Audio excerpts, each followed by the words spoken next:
ದ್ವಿತೀಯ ಪಿಯುಸಿ ಪರೀಕ್ಷೆಯ ಫಲಿತಾಂಶ ಪ್ರಕಟವಾಗಿದೆ. ಎಂದಿನಂತೆ ಬಾಲಕಿಯರದ್ದೇ ಮೇಲುಗೈ. ದ್ವಿತೀಯ ಪಿಯುಸಿ ಪರೀಕ್ಷೆಯಲ್ಲಿ ಪ್ರತಿ ವರ್ಷವೂ ಕೂಡ ಬಾಲಕಿಯರ ಮೇಲುಗೈಯನ್ನು ಸಾಧಿಸ್ತಾ ಬಂದಿದ್ದಾರೆ. ಈ ವರ್ಷ ಕೂಡ ಅದು ರಿಪೀಟ್ ಆಗಿದೆ. ಈ ವರ್ಷ ಕೂಡ ಅವರನ್ನು ಓವರ್ಟೇಕ್ ಮಾಡೋದಕ್ಕೆ ಬಾಯ್ಸ್ಗೆ ಸಾಧ್ಯ ಆಗಿಲ್ಲ. ದ್ವಿತೀಯ ಪಿಯುಸಿ ಪರೀಕ್ಷೆಯ ಫಲಿತಾಂಶ ಪ್ರಕಟವಾಗಿದೆ. ಬಾಲಕಿಯರು ಮೇಲುಗೈಯನ್ನು ಸಾಧಿಸಿದ್ದಾರೆ. ಇನ್ನು ಯಾವ್ಯಾವ ಜಿಲ್ಲೆ ಫಸ್ಟ್ ಬಂದಿದೆ, ಯಾವ ಜಿಲ್ಲೆ ಹಿಂದೆ ಉಳಿದಿದೆ ಅನ್ನೋದ್ರ ಬಗ್ಗೆ ಕೂಡ ಮಾಹಿತಿ ಕೊಡಿ. ದ್ವಿತೀಯ ಪಿಯುಸಿ ಫಲಿತಾಂಶ ಪ್ರಕಟ ಆಗಿದೆ. ಈ ವರ್ಷವೂ ಕೂಡ ಬಾಲಕಿಯರದ್ದೇ ಮೇಲುಗೈ. ದಕ್ಷಿಣ ಕನ್ನಡ ಜಿಲ್ಲೆ ಪ್ರಥಮ ಸ್ಥಾನ. ದ್ವಿತೀಯ ಪಿಯುಸಿಯಲ್ಲಿ ದಕ್ಷಿಣ ಕನ್ನಡ ಫಸ್ಟ್ ಪ್ಲೇಸಲ್ಲಿದೆ. ಗದಗ ಜಿಲ್ಲೆಗೆ ಕೊನೆಯ ಸ್ಥಾನ. ಇನ್ನು ಕಲಾ ವಿಭಾಗದಲ್ಲಿ ಬೆಂಗಳೂರಿನ ಮೇಧಾ ಡಿ ಮೊದಲ ಸ್ಥಾನವನ್ನು ಪಡೆದಿದ್ದಾರೆ. ಒಟ್ಟಾರೆ ವಿದ್ಯಾರ್ಥಿಗಳು ಬರೆದಂಥ ವಿದ್ಯಾರ್ಥಿಗಳಲ್ಲಿ ಪಾಸಾದವರು 5,52,690 ವಿದ್ಯಾರ್ಥಿಗಳು ಪಾಸಾಗಿದ್ದಾರೆ. ಒಟ್ಟಾರೆ ಶೇಕಡ 81.15% ಜನ ಪಾಸಾಗಿರುವಂಥದ್ದು. ಹುಬ್ಬಳ್ಳಿಯ ವಿದ್ಯಾನಿಕೇತನ್ ಕಾಲೇಜು ವಿದ್ಯಾರ್ಥಿನಿ ಮೊದಲ ಸ್ಥಾನವನ್ನು ಪಡೆದಿದ್ದಾರೆ. ವಿಜ್ಞಾನ ವಿಭಾಗದಲ್ಲಿ ವಿದ್ಯಾಲಕ್ಷ್ಮಿ ಮೊದಲ ಸ್ಥಾನ 598 ಅಂಕ ಪಡೆದಿದ್ದಾರೆ. ಈ ಬಾರಿ ಕೂಡ ಬಾಲಕಿಯರೇ ಮೇಲುಗೈಯನ್ನು ಸಾಧಿಸಿದ್ದಾರೆ. ದ್ವಿತೀಯ ಪಿಯುಸಿ ಫಲಿತಾಂಶದಲ್ಲಿ ದಕ್ಷಿಣ ಕನ್ನಡ ಜಿಲ್ಲೆ ಪ್ರಥಮ ಸ್ಥಾನ ಗಳಿಸಿದರೆ ಗದಗ ಜಿಲ್ಲೆ ಕೊನೆಯ ಸ್ಥಾನವನ್ನು ಪಡ್ಕೊಂಡಿದೆ. ಕಲಾ ವಿಭಾಗದಲ್ಲಿ ಬೆಂಗಳೂರಿನ ಮೇಧಾ ಡಿ ಮೊದಲ ಸ್ಥಾನವನ್ನು ಪಡ್ಕೊಂಡಿದ್ದಾರೆ. 5,52,690 ವಿದ್ಯಾರ್ಥಿಗಳು ಈ ಬಾರಿ ಪಾಸಾಗಿದ್ದಾರೆ. ಒಟ್ಟಾರೆ ಶೇಕಡ 81.15% ವಿದ್ಯಾರ್ಥಿಗಳು ಪಾಸಾಗಿದ್ದಾರೆ. ಒಳ್ಳೆಯ ರಿಸಲ್ಟ್ ಬಂದಿದೆ ಈ ಬಾರಿ ದ್ವಿತೀಯ ಪಿಯುಸಿ ಫಲಿತಾಂಶ. ವಿಜ್ಞಾನ ವಿಭಾಗದಲ್ಲಿ ವಿದ್ಯಾಲಕ್ಷ್ಮಿ ಮೊದಲ ಸ್ಥಾನವನ್ನು ಪಡ್ಕೊಂಡಿದ್ದಾರೆ. 598 ಅಂಕ ಗಳಿಸಿದ್ದಾರೆ ಅವರು. ಹುಬ್ಬಳ್ಳಿಯ ವಿದ್ಯಾನಿಕೇತನ್ ಕಾಲೇಜಿನಲ್ಲಿ ವ್ಯಾಸಂಗವನ್ನು ಮಾಡ್ತಾ ಇದ್ರು ವಿದ್ಯಾಲಕ್ಷ್ಮಿ. 600 ಅಂಕಗಳಿಗೆ 598. ನೋಡಿ ಯಾವ ರೀತಿ ಓದಿರಬೇಕು ಇವರು. 600 ಅಂಕಗಳಿಗೆ 598 ಅಂಕ ಗಳಿಸಿದ್ದಾರೆ. ವಿಜ್ಞಾನ ವಿಭಾಗದಲ್ಲಿ ವಿದ್ಯಾಲಕ್ಷ್ಮಿ ರಾಜ್ಯಕ್ಕೆ ಫಸ್ಟ್ ಪ್ಲೇಸ್ ಬಂದಿದ್ದಾರೆ.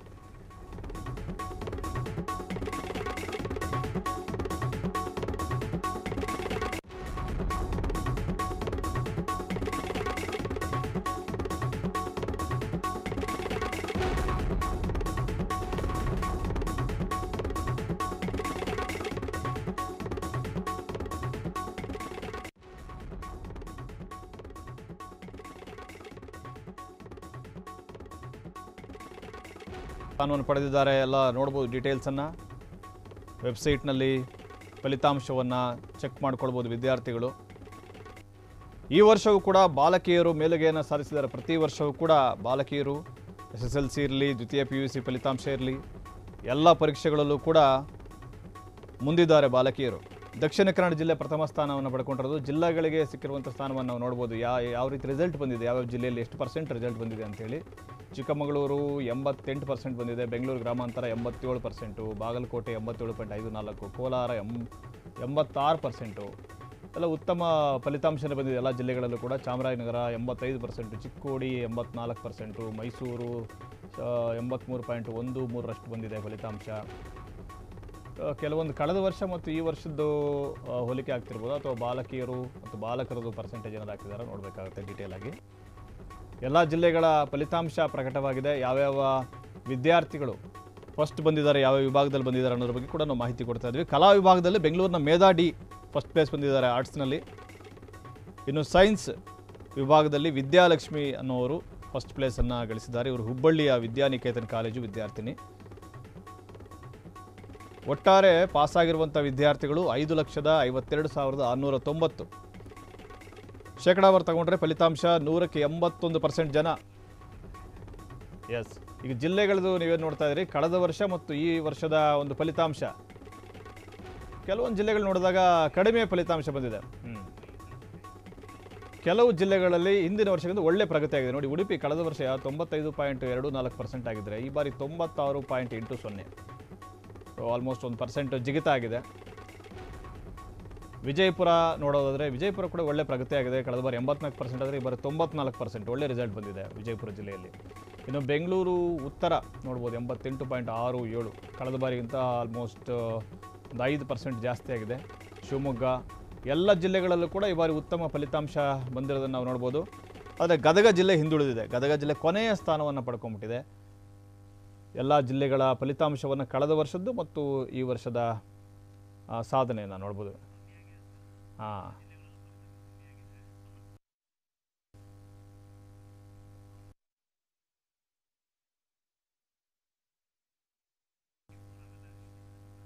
ಕಳೆದ ವರ್ಷಕ್ಕಿಂತ ಬಹುತೇಕ ಜಿಲ್ಲೆಗಳು ಉತ್ತಮ ಫಲಿತಾಂಶನೇ ಬಂದಿದೆ. ಕಳೆದ ಬಾರಿಗಿಂತ ಉತ್ತಮ ಫಲಿತಾಂಶನೇ ಬಂದಿದೆ. ನೋಡಿ, ದಾವಣಗೆರೆ ನೋಡ್ಬೋದು, ಕಳೆದ ಬಾರಿ 75% ಬಂದಿದೆ, ಈ ಬಾರಿ 80% ಬಂದಿದೆ. ಸೊ ಆಲ್ಮೋಸ್ಟ್ ಎಲ್ಲ 80ರ ಗಡಿ ದಾಟಿದ ಅನೇಕ ಜಿಲ್ಲೆಗಳು. ಯಾದಗಿರಿ, ಬೆಳಗಾವಿ ಈ ಭಾಗದಲ್ಲಿ 70% ದಾಟಿರುವಂಥದ್ದು ನೋಡ್ಬೋದು. ಗದಗ ಜಿಲ್ಲೆ ಮಾತ್ರ ಕೊನೆಯ ಸ್ಥಾನವನ್ನು ಪಡ್ಕೊಂಡಿದೆ, 72%. ನೋಡಿ, ಕಳೆದ ಬಾರಿ ಅಲ್ಲೂ ಕೂಡ ಪ್ರಗತಿ ಆಗಿದೆ, 66% ಇದು 72% ಆಗಿದೆ. ಆದರೆ ಒಟ್ಟಾರೆ ತೆಗೆದುಕೊಂಡಾಗ ಈ ವರ್ಷದಲ್ಲಿ, ಈ ಶೈಕ್ಷಣಿಕ ವರ್ಷದಲ್ಲಿ ಕೊನೆಯ ಸ್ಥಾನದಲ್ಲಿದೆ.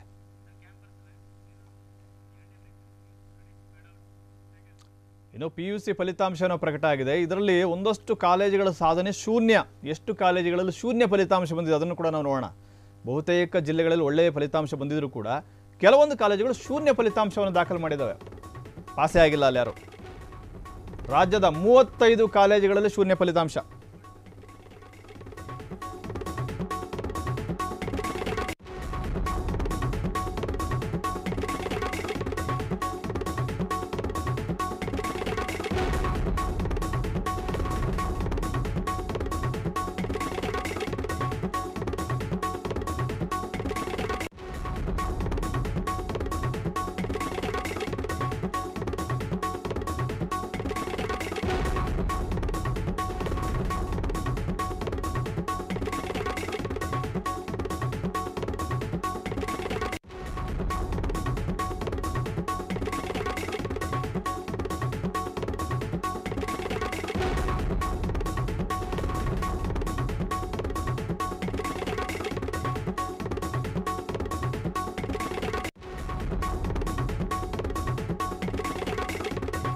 ದ್ವಿತೀಯ PU ಪರೀಕ್ಷೆ ಫಲಿತಾಂಶ ಪ್ರಕಟವಾಗಿದೆ. ರಾಜ್ಯದಲ್ಲಿ 35 ಕಾಲೇಜುಗಳಲ್ಲಿ ಶೂನ್ಯ ಫಲಿತಾಂಶ ಬಂದಿದೆ. 463 ಕಾಲೇಜುಗಳಲ್ಲಿ 100ಕ್ಕೆ 100ರಷ್ಟು ಫಲಿತಾಂಶ ಪ್ರಕಟ ಆಗಿದೆ. 100% ರಿಸಲ್ಟ್ 463 ಕಾಲೇಜುಗಳಲ್ಲಿ. ಇನ್ನು 91 ಸರ್ಕಾರಿ ಪದವಿ ಪೂರ್ವ ಕಾಲೇಜಿನಲ್ಲಿ 100ರಷ್ಟು ರಿಸಲ್ಟ್ ಬಂದಿದೆ. 100% ರಿಸಲ್ಟ್ 91 ಸರ್ಕಾರಿ ಪದವಿ ಪೂರ್ವ ಕಾಲೇಜುಗಳಲ್ಲಿ. ಸರ್ಕಾರಿ ಕಾಲೇಜುಗಳದ್ದು ಒಳ್ಳೆಯ ಸಾಧನೆ. 26 ಅನುದಾನಿತ ಪದವಿ ಪೂರ್ವ ಕಾಲೇಜಿನಲ್ಲಿ 100ರಷ್ಟು ಸಾಧನೆ. 26 ಅನುದಾನ ರಹಿತ ಪದವಿ ಪೂರ್ವ ಕಾಲೇಜಿನಲ್ಲಿ ಶೂನ್ಯ ಫಲಿತಾಂಶ. 2 ಸರ್ಕಾರಿ ಕಾಲೇಜಿನಲ್ಲಿ ಶೂನ್ಯ ಫಲಿತಾಂಶ ಪ್ರಕಟ ಆಗಿದೆ. ಸರ್ಕಾರಿ ಕಾಲೇಜುಗಳಲ್ಲಿ 2 ಕಾಲೇಜುಗಳಲ್ಲಿ 0 ರಿಸಲ್ಟ್. ನೋಡ್ಬೇಕು ಯಾವ ಕಾಲೇಜುಗಳದು ಅಂತೇಳಿ. ಅಲ್ಲೆಲ್ಲ ಕೂಡ ಇನ್ನಷ್ಟು ಸುಧಾರಣೆಗಳು ಮಾಡಬೇಕಾಗುತ್ತೆ, ಒಳ್ಳೆಯ ಫಲಿತಾಂಶ ಬೇಕು ಅಂತಂದರೆ. 463 ಕಾಲೇಜುಗಳಲ್ಲಿ 100% ರಿಸಲ್ಟ್, 100ಕ್ಕೆ 100ರಷ್ಟು ಫಲಿತಾಂಶ ಪ್ರಕಟ ಆಗಿದೆ. ಎಲ್ಲರೂ ಪಾಸು. ಇನ್ನು 91 ಸರ್ಕಾರಿ ಪದವಿ ಪೂರ್ವ ಕಾಲೇಜುಗಳಲ್ಲೂ ಕೂಡ 100ಕ್ಕೆ 100ರಷ್ಟು ಫಲಿತಾಂಶ ಬಂದಿದೆ. 26 ಅನುದಾನಿತ ಪದವಿ ಪೂರ್ವ ಕಾಲೇಜಿನಲ್ಲಿ 100% ಸಾಧನೆ. ಹಾಗೆಯೇ 26 ಅನುದಾನ ರಹಿತ ಪದವಿ ಪೂರ್ವ ಕಾಲೇಜುಗಳಲ್ಲಿ ಶೂನ್ಯ ಫಲಿತಾಂಶ, 100% 0 ಆಗಿದೆ ಅಲ್ಲಿ. 2 ಸರ್ಕಾರಿ ಕಾಲೇಜುಗಳಲ್ಲಿ ಶೂನ್ಯ ಫಲಿತಾಂಶ ಪ್ರಕಟವಾಗಿದೆ. ದ್ವಿತೀಯ PUCಯ ಪರೀಕ್ಷಾ ಫಲಿತಾಂಶ ಇದು.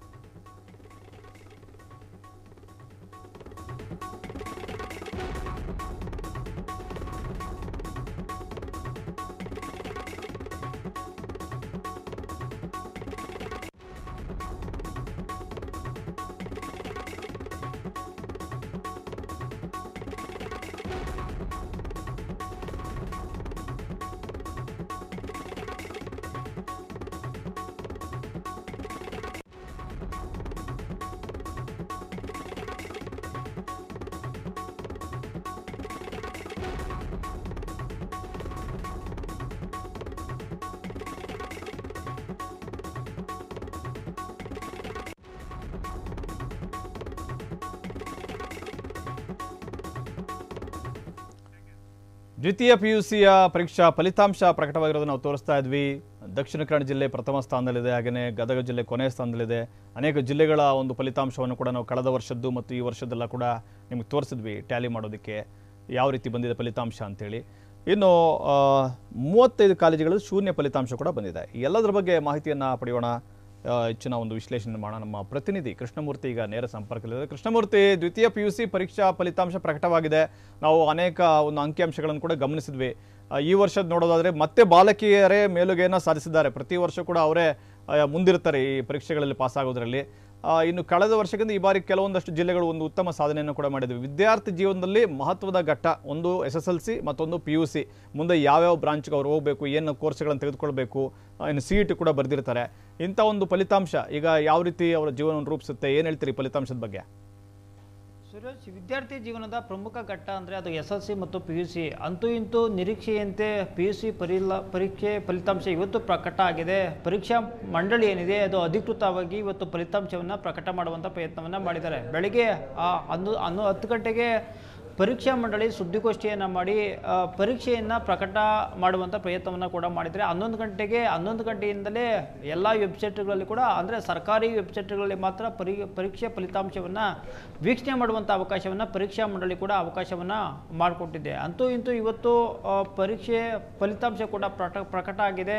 ಕಳೆದ ಬಾರಿಗಿಂತ ಹೋಲಿಕೆ ಮಾಡಿದ್ರೆ ಈ ಬಾರಿ ಅತಿ ಹೆಚ್ಚು ಫಲಿತಾಂಶ ಪ್ರಕಟ ಆಗಿದೆ. ಈ ಬಾರಿಯ ಫಲಿತಾಂಶವನ್ನು ನೋಡೋದಾದರೆ ಬಾಲಕಿಯರೇ ಪ್ರತಿ ವರ್ಷದಂತೆ ಈ ವರ್ಷವೂ ಸಹ ಬಾಲಕಿಯರೇ ಅತಿ ಹೆಚ್ಚಿನ ಅಂಕಗಳನ್ನು ಪಡ್ಕೊಳ್ಳುವಂಥ ಪ್ರಯತ್ನವನ್ನು ಮಾಡಿದ್ದಾರೆ. ಜೊತೆಗೆ ಗ್ರಾಮೀಣ ಭಾಗಕ್ಕಿಂತ ನಗರ ಭಾಗದಲ್ಲಿ ನೋಡೋದಾದರೆ ಗ್ರಾಮೀಣ ಭಾಗದ ವಿದ್ಯಾರ್ಥಿಗಳಿಗೆ ಅತಿ ಹೆಚ್ಚು ಅಂಕಗಳನ್ನು ಕೂಡ ಪಡ್ಕೊಳ್ಳುವಂಥ ಪ್ರಯತ್ನವನ್ನು ಈ ಬಾರಿ ಕೂಡ ಮಾಡಿದ್ದಾರೆ. ಸರಿಸುಮಾರು ರಾಜ್ಯಾದ್ಯಂತ 6,81,000 ವಿದ್ಯಾರ್ಥಿಗಳು ಈ ಬಾರಿ ಪರೀಕ್ಷೆಯನ್ನು ಸಹ ಬರೆದಿದ್ರು. ಅದರಲ್ಲಿ ಕೇವಲ 5,52,000 ವಿದ್ಯಾರ್ಥಿಗಳು ಮಾತ್ರ ಪಾಸ್ ಆಗಿದ್ದಾರೆ. ಅದರಲ್ಲೂ ಶೇಕಡ 81.15% ವಿದ್ಯಾರ್ಥಿಗಳು ಮಾತ್ರ ಈ ಬಾರಿ ಪರೀಕ್ಷೆಯಲ್ಲಿ ಪಾಸ್ ಆಗಿದ್ದಾರೆ. ಆದರೆ ಜಿಲ್ಲಾ ಹಂತದಲ್ಲಿ ನೋಡೋದಾದರೆ ದಕ್ಷಿಣ ಕನ್ನಡ ಜಿಲ್ಲೆ ಈ ಬಾರಿ ಅತಿ ಹೆಚ್ಚು ರ್ಯಾಂಕನ್ನು ಕೂಡ ಪಡ್ಕೊಂಡಿದೆ. ರಾಜ್ಯದಲ್ಲಿ ಅತಿ ಹೆಚ್ಚು ಜಿಲ್ಲೆಗಳಲ್ಲಿ ದಕ್ಷಿಣ ಕನ್ನಡ ಜಿಲ್ಲೆಯಲ್ಲಿ ಅತಿ ಹೆಚ್ಚು ವಿದ್ಯಾರ್ಥಿಗಳು ಪಾಸ್ ಆಗಿದ್ದಾರೆ ಅಂತ ನಿಜಕ್ಕೂ ಪರಿಗಣಿಸಬೇಕಾಗುತ್ತೆ. ಜೊತೆಗೆ ಗದಗ ಜಿಲ್ಲೆ ಈ ಬಾರಿ ಕೊನೆಯ ಸ್ಥಾನವನ್ನು ಕೂಡ ಪಡ್ಕೊಳ್ಳುವಂಥ ಪ್ರಯತ್ನವನ್ನು ಕೂಡ ಮಾಡಿದೆ. ಮತ್ತೊಂದು ಕಡೆ ಈ ಬಾರಿ ಶೂನ್ಯ ಫಲಿತಾಂಶಗಳನ್ನು ಅಂದರೆ ಕಡಿಮೆ ಅಂಕಗಳನ್ನು ಪಡ್ಕೊಂಡಿರುವಂಥ 35 ಕಾಲೇಜುಗಳು ಸಹ ಶೂನ್ಯ ಫಲಿತಾಂಶವನ್ನು ಪಡ್ಕೊಂಡಿವೆ. ಪ್ರತಿ ಬಾರಿ ಶಿಕ್ಷಣ ಇಲಾಖೆ ಹೇಳ್ತಾರೆ, ಶಿಕ್ಷಣ ಸಚಿವರು ಕೂಡ ಹೇಳ್ತಾರೆ, ಶೂನ್ಯ ಫಲಿತಾಂಶ ಎಲ್ಲಿ ಪ್ರಕಟ ಆಗಿದ್ದು ಆಗ ಶಾಲೆಗಳ ವಿರುದ್ಧ ನಾವು ಕಟ್ಟುನಿಟ್ಟಿನ ಕ್ರಮವನ್ನು ತೆಗೆದುಕೊಳ್ತೀವಿ ಅನ್ನೋ ಮಾತುಗಳನ್ನು ಕೂಡ ಹೇಳ್ತಾ ಇದ್ರು. ಆದರೆ ಈ ಬಾರಿ ಸಹ ಸರಿಸುಮಾರು 35 ಕಾಲೇಜುಗಳಿಗೆ ಶೂನ್ಯ ಫಲಿತಾಂಶ ಕೂಡ ಪ್ರಕಟ ಆಗಿದೆ. ಆ ಶೂನ್ಯ ಫಲಿತಾಂಶ ಬಂದಂಥ ಕಾಲೇಜುಗಳ ಮೇಲೆ ಶಿಕ್ಷಣ ಇಲಾಖೆ ಆಗಿರ್ಬೋದು, ಸರ್ಕಾರ ಆಗಿರ್ಬೋದು, ಶಿಕ್ಷಣ ಸಚಿವರು ಯಾವ ರೀತಿ ಕ್ರಮವನ್ನು ತೆಗೆದುಕೊಳ್ಳುವಂಥ ಪ್ರಯತ್ನವನ್ನು ಮಾಡ್ತಾರೆ ಅಂತ ಕೂಡ ನೋಡಬೇಕಾಗಿದೆ. ಯಾಕಂದರೆ ಪ್ರತಿ ಬಾರಿ ಶೂನ್ಯ ಫಲಿತಾಂಶಗಳ ಪ್ರಕಟ ಆದಂಥ ಕಾಲೇಜುಗಳ ಮೇಲೆ ನಾವು ಕಟ್ಟುನಿಟ್ಟಿನ ಕ್ರಮವನ್ನು ತೆಗೆದುಕೊಳ್ತೀವಿ ಅಂತ ಶಿಕ್ಷಣ ಇಲಾಖೆ ಹೇಳುತ್ತೆ, ಶಿಕ್ಷಣ ಸಚಿವರು ಕೂಡ ಹೇಳ್ತಾರೆ, ಶಿಕ್ಷಣ ಆಯುಕ್ತರು ಕೂಡ ಹೇಳ್ತಾರೆ. ಆದರೆ ಇಲ್ಲಿವರೆಗೂ ಶೂನ್ಯ ಫಲಿತಾಂಶ ಬಂದಂಥ ಯಾವ ಶಿಕ್ಷಣ ಸಂಸ್ಥೆಗಳ ವಿರುದ್ಧ ಕೂಡ ಕಟ್ಟುನಿಟ್ಟಿನ ಕ್ರಮವನ್ನು ತೆಗೆದುಕೊಳ್ಳುವಂಥ ಪ್ರಯತ್ನವನ್ನು ಮಾಡಿಲ್ಲ. ಆದರೆ ಶಿಕ್ಷಣ ಇಲಾಖೆ ಇವತ್ತು ಬಿಡುಗಡೆ ಮಾಡಿರುವಂಥ ಅಂಕಿಅಂಶಗಳ ಪ್ರಕಾರ ಸರಿಸುಮಾರು 35 ಶಾಲೆಗಳಲ್ಲಿ ಬಾರಿ ಶೇಕಡ ಶೂನ್ಯ ಫಲಿತಾಂಶ ಕೂಡ ಪ್ರಕಟ ಆಗಿದೆ. ಅದರ ಮೇಲೆ ಯಾವ ರೀತಿ ಕಟ್ಟುನಿಟ್ಟಿನ ಕ್ರಮವನ್ನು ತೆಗೆದುಕೊಳ್ಳುವಂಥ ಪ್ರಯತ್ನವನ್ನು ಕೂಡ ಮಾಡ್ತಾರೆ ಎಂದು ಕೂಡ ನೋಡಬೇಕಾಗಿದೆ. ಇನ್ನು ಸರಿಸುಮಾರು 463 ಕಾಲೇಜುಗಳಲ್ಲಿ ಬಾರಿ ಶೇಕಡ 100% ರಿಸಲ್ಟ್ ಕೂಡ ಪ್ರಕಟ ಆಗಿದೆ.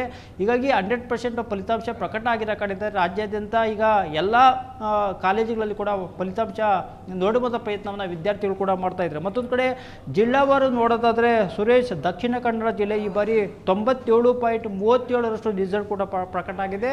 ಇಡೀ ರಾಜ್ಯದಲ್ಲಿ ದಕ್ಷಿಣ ಕನ್ನಡ ಜಿಲ್ಲೆ ಅತಿ ಹೆಚ್ಚು ಅಂಕಗಳನ್ನು ಕೂಡ ಪಡ್ಕೊಂಡಿರುವಂಥ ಜಿಲ್ಲೆ ಅಂತ ಭಾವಿಸಬೇಕಾಗುತ್ತೆ. ಜೊತೆಗೆ ಉಡುಪಿ ಜಿಲ್ಲೆ ರಾಜ್ಯದಲ್ಲಿ 2ನೇ ಸ್ಥಾನವನ್ನು ಈ ಬಾರಿ ಉಡುಪಿ ಜಿಲ್ಲೆ ಕೂಡ ಪಡ್ಕೊಂಡಿದೆ. ಜೊತೆಗೆ ವಿಜಯಪುರ ಜಿಲ್ಲೆ 94.89. ಕರೆಕ್ಟ್ ಕೃಷ್ಣ, ಈಗೆಲ್ಲ ನೋಡಿದ್ವಿ, ಎಲ್ಲ ಜಿಲ್ಲೆಗಳು ನೋಡಿದ್ವಿ, ನಾವೆಲ್ಲ ವಿವರಗಳನ್ನು ನೋಡಿದ್ವಿ. ಕಳೆದ ವರ್ಷದ್ದು ಮತ್ತು ಈ ವರ್ಷದ್ದು ನೀವು ಹೇಳಿದ್ರೆ ದಕ್ಷಿಣ ಕನ್ನಡ ಮೊದಲನೇ ಸ್ಥಾನ, ಹಾಗೆಯೇ ಗದಗ ಕೊನೆಯ ಸ್ಥಾನದಲ್ಲಿದೆ ಅಂತ ಹೇಳಿ.